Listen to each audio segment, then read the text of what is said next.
things that have occurred in the recent history as well as somewhat distant history. Today, 51 years ago, I was a young Army captain at Fort Gordon. Sandra was my wife who was expecting our first child, and within 3 weeks would deliver that child, and within 3 weeks it will be some 51 plus years that these events have been in our past. But we have been connected to this community for all of those many years. Now, I don't deserve a lot of the accolades that I have heard thrown my way tonight. There are two names who have been referenced, and Teresa did a very good job of that, as did Michael. Two names that really are more prominent in this story than my name. And the one is Chris Riley, my Chief of Staff, and the other is my wife, Sandra. We have been married for 52 plus years now, and she does believe that I'm the dreamer and that she's the doer. In military terms, she's the Master Sergeant. I'm not sure what my rank is in that, but I know it's not Master Sergeant. It's somewhere below that. But Chris has been one of those guys that he avoids the limelight. And Sandra is one of those that she doesn't care about the limelight either. She just wants to get things done.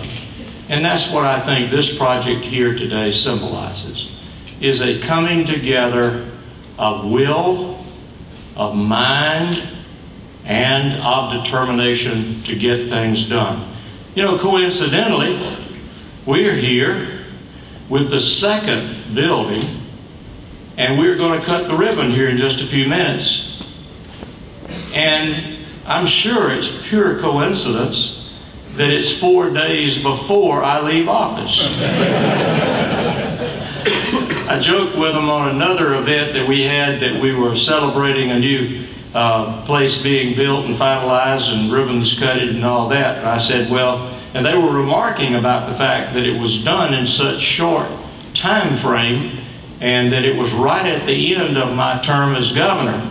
I commented to them, you obviously did not see the fine print. The condition of those contracts was that it be completed before the end of my term as governor.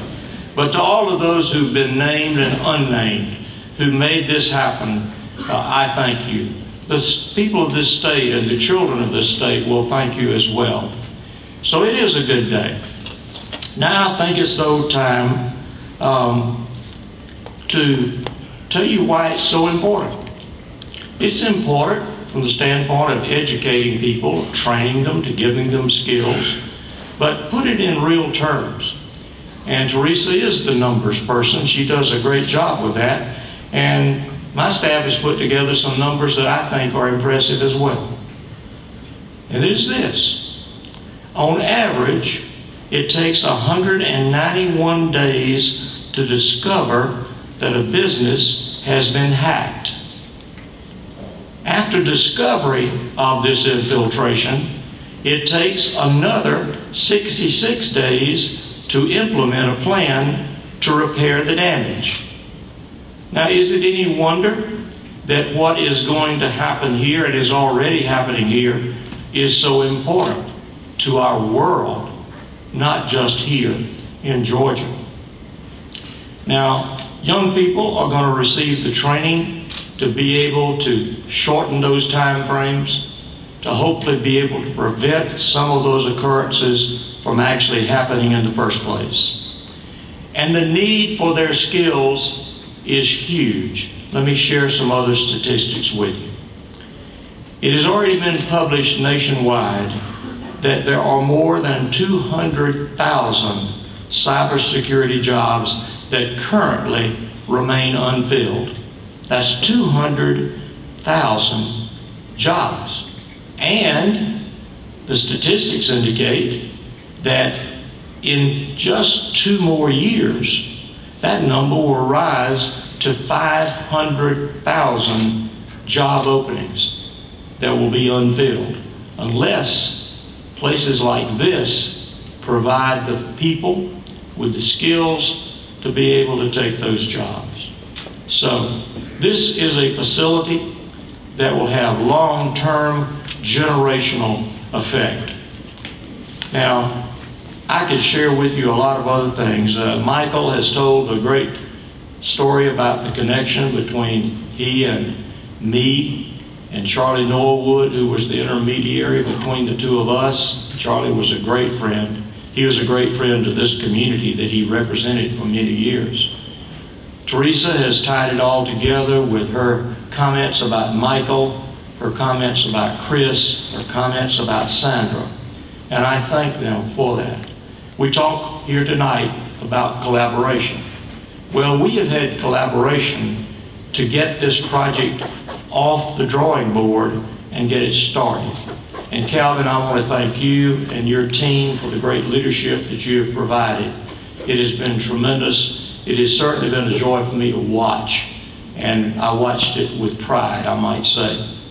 So it is important what we're going to do here, but I do have a sense of humor, and I've been sitting there listening to all these things that people have been saying about what we're doing here, and watching Sandra, and she sat still for a pretty long period of time here tonight.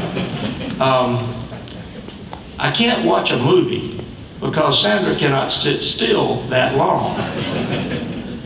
30 minutes is about her limit.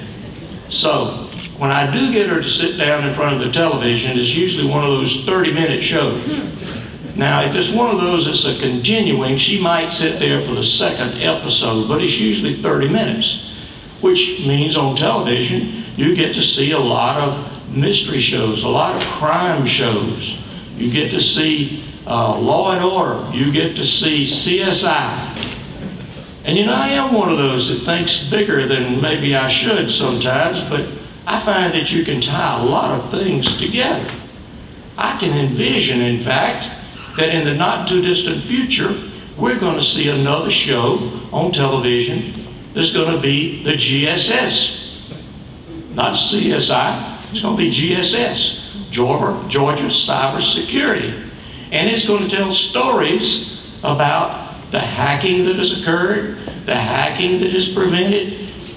You know, we are the #1 state for film production, by the way. And since we need collaboration on education and jobs and all the other things, I can see that we're going to tap into our Film Academy and our Department of Economic Development section dealing with film and television. And we're going to make this place even more popular and significant than it's ever been. Just think, if the eyes of television viewers around the world are watching GSS, what's that going to do for all of us? It's going to make us popular. It's going to make some of you television stars in the process.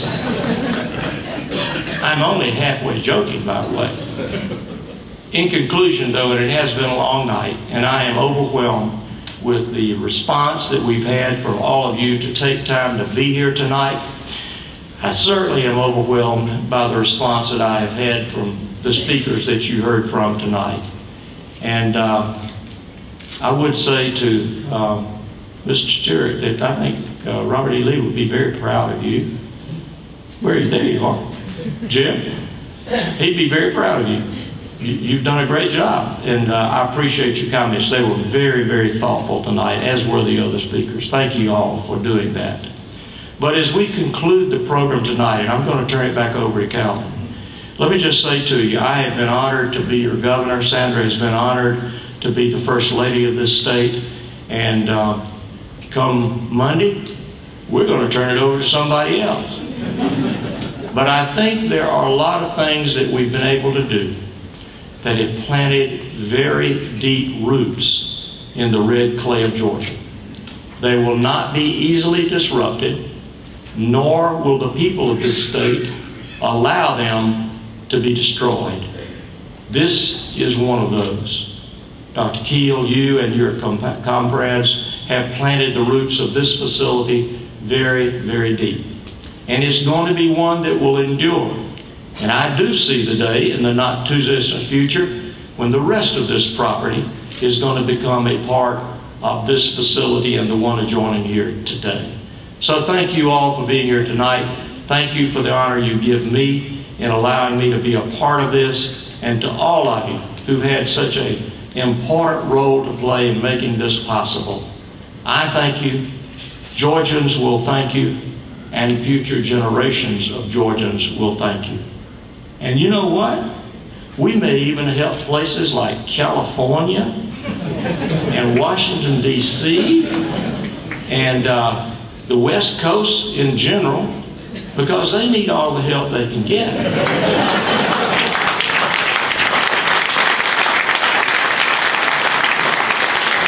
And you're going to train the young people.